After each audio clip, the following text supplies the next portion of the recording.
제가 지금 드릴 말씀은 이제 대동맥 질환에 대해서 말씀을 드리겠습니다. 혈관 질환은 크게 풍선처럼 커지는 동맥류라는 질환이 있고, 또 혈관이 좁아지는 죽상동맥경화증이라는 게 있는데요. 온몸에는 이렇게 혈관이 노화되면서 이렇게 커지는 질병을 이제 동맥류로 하는데, 그 중에서도 복부대동맥류가 제일 흔한 동맥류 중에 하나가 되겠습니다. 그 흉부에서 나온 대동맥의 혈류가 이 배꼽 아래서 이제 다리로 가는 혈류와 부딪히면서 이 복부 신장 동맥 하방에 있는 동맥류가 이제 크게 되는데요. 이게 3cm 이상이면 저희가 동맥류라고 일반적으로 얘기를 하고요. 5cm 정도 되면 보통 치료하게 되겠습니다. 그래서 이 복부 대동맥류는 치료된 역사가 그렇게 깊지 않은데요. 1950년대에 이제 처음으로 인공혈관을 사용해서 치료에 성공을 했습니다. 그 당시에 이제 유명한 이야기가 있는데, 알버트 아인슈타인 박사가 이제 복부 대동맥류로 1955년에 사망을 했는데요. 그 복부 대동맥류 57년이죠. 57년. 제가 잘못 말씀드렸. 그 알버트 아인슈타인 박사는 평소에 그 담배를 아주 즐겨 찾는 애연가였습니다. 그래서 뉴욕에 살면서 그 이제 담배 애연 클럽에 들어가기 위해서 노력할 정도로 애연을 했는데, 그러다 보니까 이제 복부 대동맥류가 이제 있었고요. 발견됐을 때는 이제 그때는 처음에 발견됐을 때는 인공혈관이 없어서 그냥 이렇게 플라스틱 백으로 싸는 수술을 받았다고 합니다. 그러다가 그게 이제 3년이 지나서 터지게 되면서 사망을 하게 됐는데, 그렇게 아인슈타인 박사가 이제 복부 대동맥류로 사망한 예로 아주 유명하고요. 그다음에 이제 드골 대통령도 복부 대동맥류로 치료를 받았다고 알려져 있습니다. 복부 대동맥류는 이제 어떻게 치료를 하게 되느냐, 이렇게 여러 가지 요인을 가지고 하게 되겠습니다. 환자가 가지고 있는 복부 대동맥류가 파열의 위험성이 얼마나 되느냐, 두 번째는 환자가 얼마나 건강하냐, 그래서 동반질환이 있느냐의 유무에 따라서 치료를 결정하고요.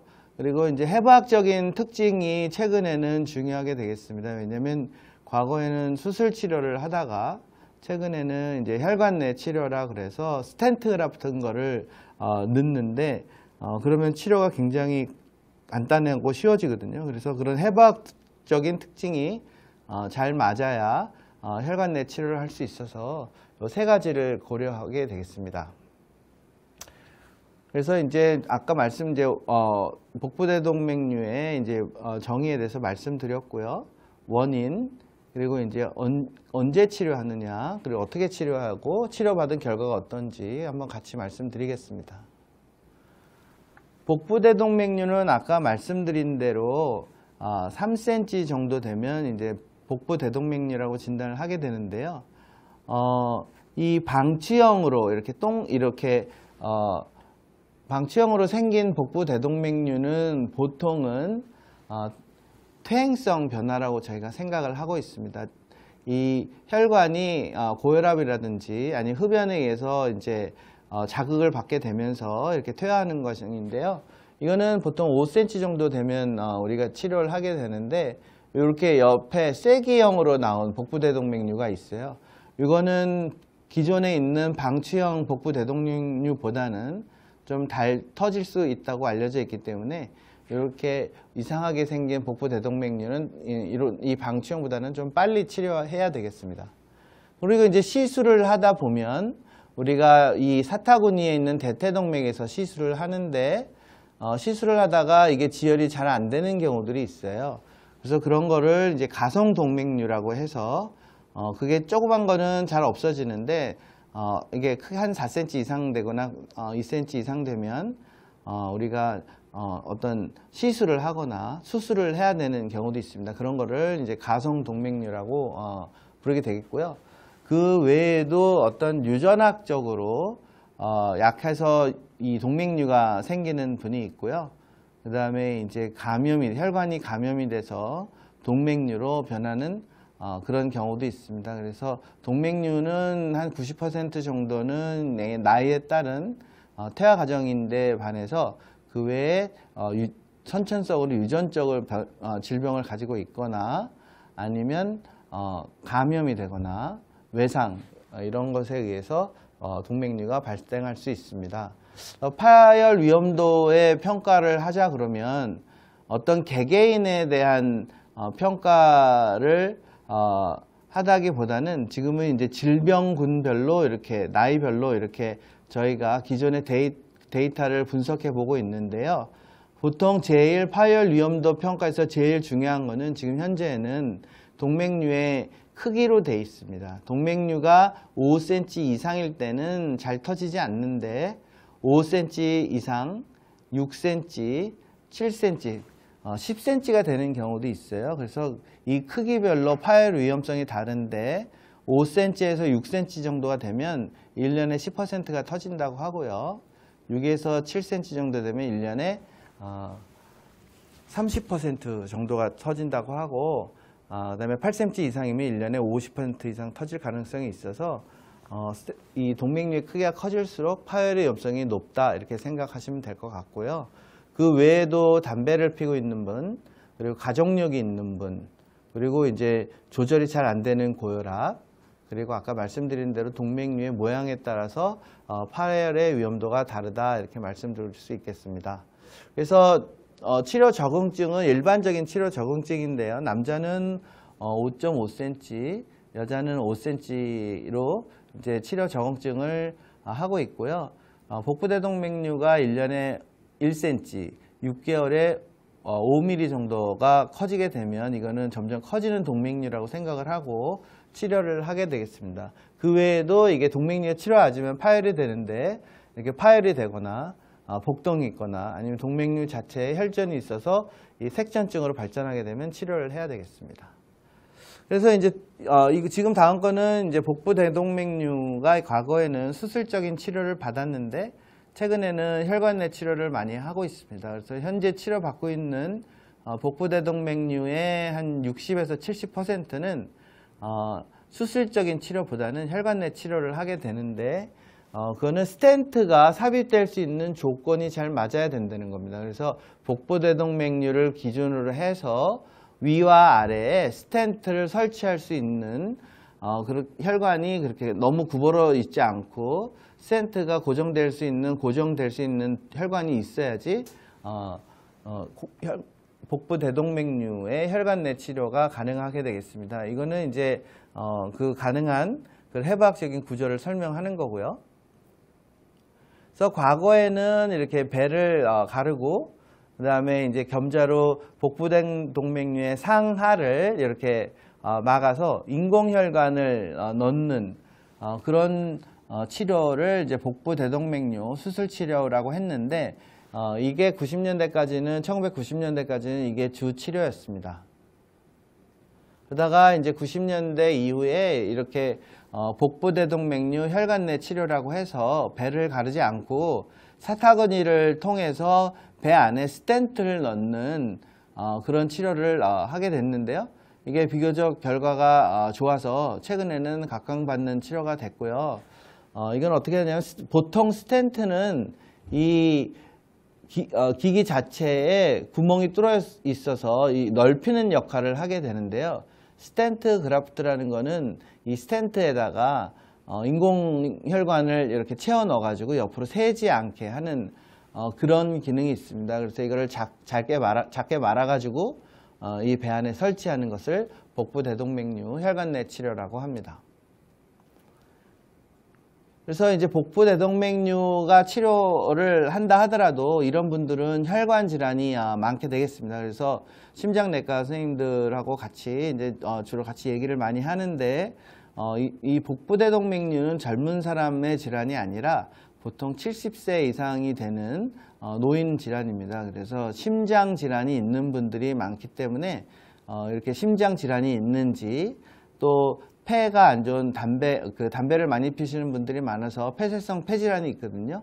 그리고 폐쇄성 폐질환이 있는지, 그리고 신장 기능이 괜찮은지, 이런 세 가지를 주로 먼저 보게 되겠고, 이런 것들이 있으면 치료 후에 예후가 조금 좋지 않습니다. 그래서 이런 것들을 알고 치료를 받으셔야 될 것 같고요. 이렇게 해서 보면 이제 복부대동맥류를 우리가 열어서 이렇게 보면 혈관을 잘 보신 분들이 별로 없기 때문에 좀 놀라실 수는 있는데요. 혈관이 이렇게 그 수도 파이프에 녹 쓴 것처럼 이렇게 이 복부대동맥류도 이렇게 녹이 슬게 되겠습니다. 이거를 이제 보게 되면 이렇게 녹슬어 있는데요. 이렇게 녹슬어 있는 걸 제거하고 인공혈관을 이렇게 넣으면서 이제 치료를 하게 되는 게 복부대동맥류의 수술적인 치료고요. 이제 아까 말씀드린 스텐트 그래프트는 이제 많이 의료기기 회사에서 상업화돼서 이제 나와서 국내에서 사용할 수 있는데, 이제 보통 여러 가지 회사가 있어서 국내에서 이런 스텐트 그래프트를 사용할 수 있다, 이렇게 생각하시면 될 것 같고요. 이제 그 외에도 외국에서는 이제 더 많은 스텐트 그래프트가 있어서 이것도 이제 시간이 지나면서 국내에 도입될 걸로 생각이 됩니다.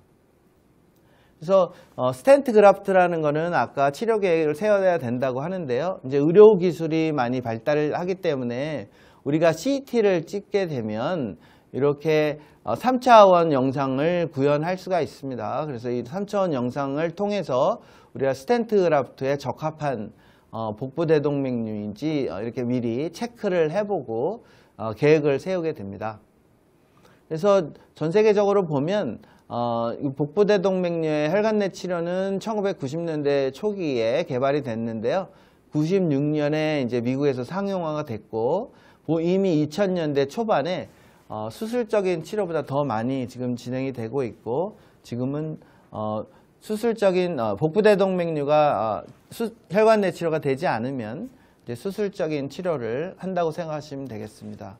그래서 과거에는 수술방이 그냥 일반적인 수술방이었는데요. 저희 서울성모병원에서는 이제 하이브리드 수술실이라고 해서 수술도 하고 이 혈관내 치료도 동시에 할 수 있는 그런 수술실을 이제 한 6년 전부터 마련해서 시행해 오고 있습니다. 그래서 결과를 보면 지금 보통은 10년 정도까지는 복부대동맥류의 수술적인 치료와 혈관내 치료가 크게 차이가 없고요. 10년 지나면서부터 내구성에 좀 문제가 생깁니다. 그래서 10년 이후에는 수술적인 치료가 좋은 걸로 그렇게 얘기가 되고 있는데요. 그래서 지금 전문가들 사이에서는 60세 환자들은 보통 복부대동맥류가 있을 때 수술적인 치료를 권장하고요.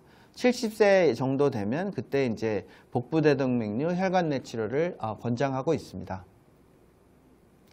그래서 복부대동맥류의 발견을 위해서 이제 초음파를 많이 하게 되는데요. 미국에서는 2008년부터 이제 그 메디케어에 들어가는 65세 이상의 사람들은 다 무료로 복부대동맥류 검사를 해주고 있고요.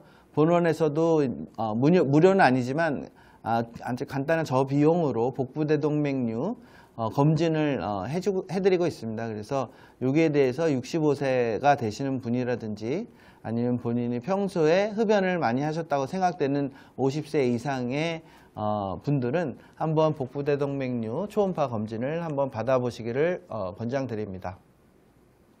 그래서 초음파만 되면 이렇게 CT까지 찍을 필요가 없거든요. 이렇게 복부대동맥류가 있으면 이렇게 보이게 되겠고요.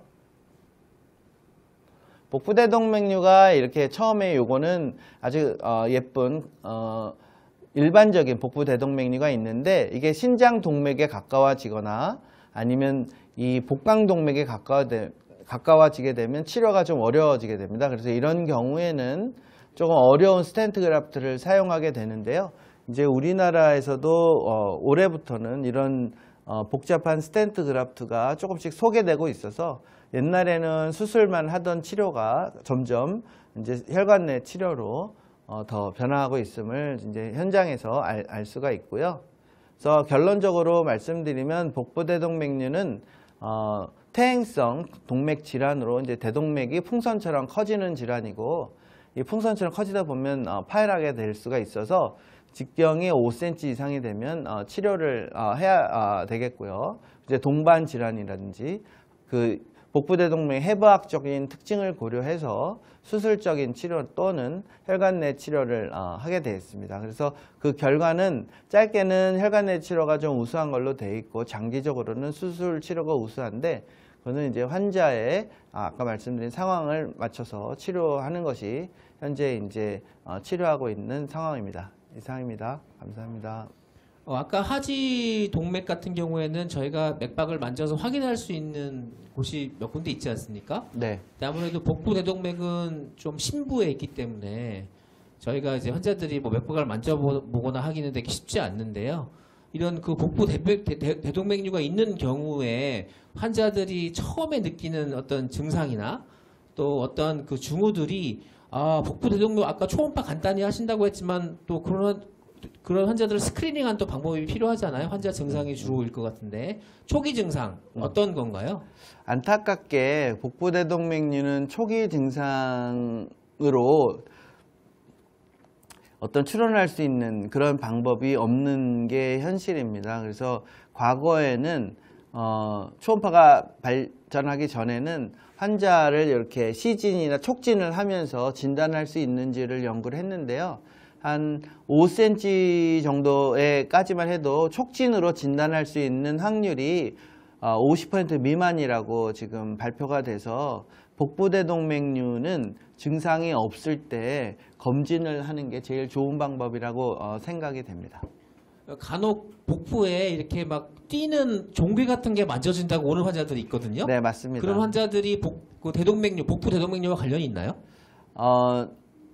있을 수도 있고 없을 수도 있는데요. 일단은 본인이 말랐는데 이렇게 맥이 만져지는 것처럼 하는 거는 이제 마르셔서 그런 것 같고요.